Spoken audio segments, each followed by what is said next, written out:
I'm Brandon Finklea. And I'm Harold Walker III. We are the composers for Proper Conduct.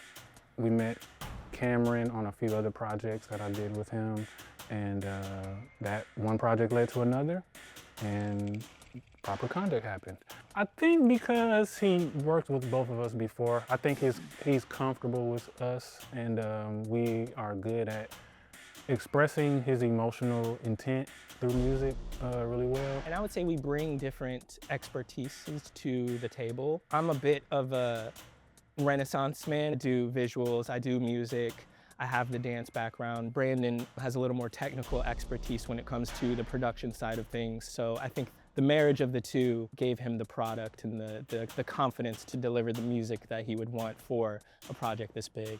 Kameron's approach to this piece was very personal. He was reflecting his dealings with fame and having a brighter light cast upon him because of his success in the commercial world.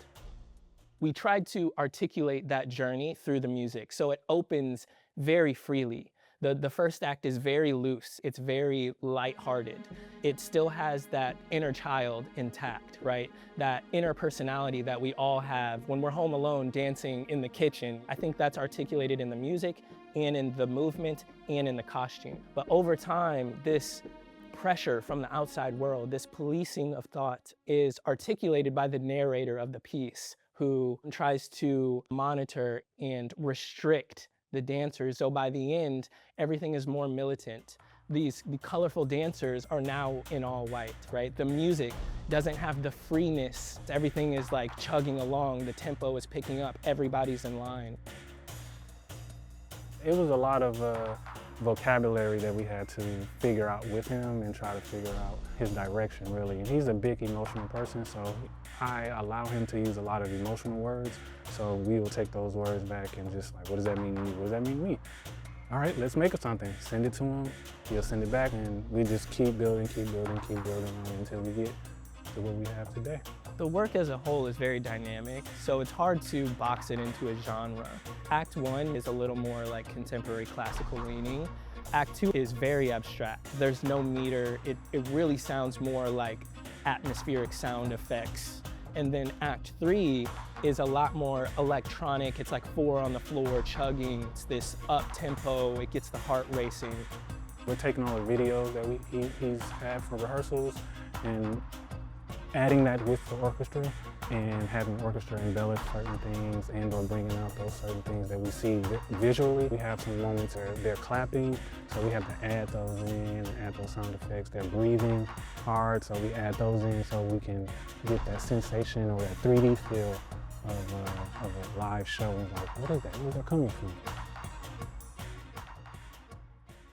Now that we're seeing the bodies move, there are moments that we're tweaking and adjusting, and that process is part of the incorporation of the orchestra, because this work is a blend between what we produced that will be played through the speakers and the orchestra. Working with the full orchestra has been extremely exciting. Watching movies and watching Hans Zimmer and John Williams and all types of composers over the years, it's been a dream of mine to get a chance to sit in front of an orchestra to play some music that I've come up with. My partner here.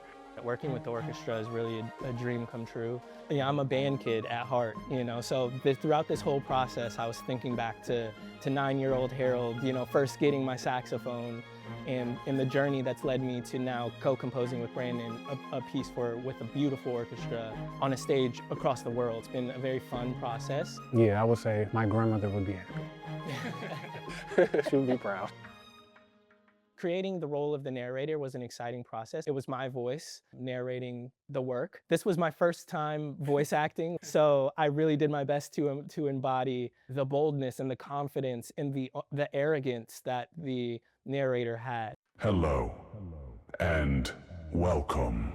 Early on, we leaned into the idea of the voice being this ambiguous, almost robotic, dial tone, AI-esque type figure that felt non-human to an extent, right? It was this presence that was pulling them into this uniformity.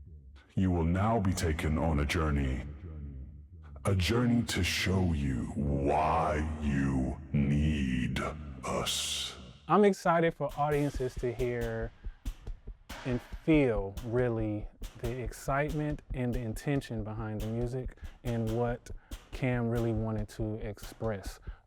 It's really a journey, and we really want people to feel the whole journey and not feel stagnated in the show at all. So that's really big for me, making sure that it's a flow there. I think conceptually, it's an idea that everybody can relate to. We all have our own personal identity, and we have our own way of feeling about ourselves that the outside world morphs in some type of way, right? There's conduct, there's decorum, there's ways to move. So I'm hoping that the audience connects with that messaging.